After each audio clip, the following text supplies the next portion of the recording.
দেখুন, আপনি এবং আমি কখনোই প্রলুব্ধ হওয়া থেকে বাঁচতে পারবো না। হারাম সবসময় আমাদের সামনে আসবে, আর এটা সবসময় আমাদেরকে আহ্বান করবে। আর শয়তানু ইয়াইদুকুমুল ফাকর, শয়তান তোমাদেরকে দেউলিয়াতের প্রতিশ্রুতি দিবে। অন্য কথায়, যখন আপনি হালাল পথে চলবেন, শয়তান আপনাকে প্রতিশ্রুতি দিবে তুমি সুযোগ হারিয়ে ফেলছো, তুমি বঞ্চিত হচ্ছ, সবাই কত মজা করছে, তুমি অনেক মজা করতে পারতে, তুমি আরো অর্থ উপার্জন করতে পারতে, তুমি আরো ইন্দ্রিয় সুখ উপভোগ করতে পারতে। সেই সব সময় আপনার কাছে বিজ্ঞাপন দিতে থাকবে বিকল্প পণ্যের, বিকল্প পন্থার।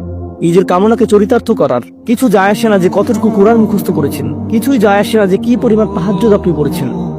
এগুলো কোনোটাতেই আসে যায় না। শয়তান থামবে না। দিন শেষে আপনি তো একজন মানুষই। দিন শেষে কামনা বাসনাগুলো আপনার মাঝে থাকবে, আর শয়তান থামবে না, সে আপনার পিছনে লেগেই থাকবে। শয়তানের একটা কৌশল আল্লাহ বর্ণনা করেছেন। তার মনস্তাত্ত্বিক কৌশলটি হলো যায়্যানা লাহুমুশ শাইতানু আমালাহুম। শয়তান তাদের কাজগুলোকে তাদের কাছে আকর্ষণীয় করে দেয়।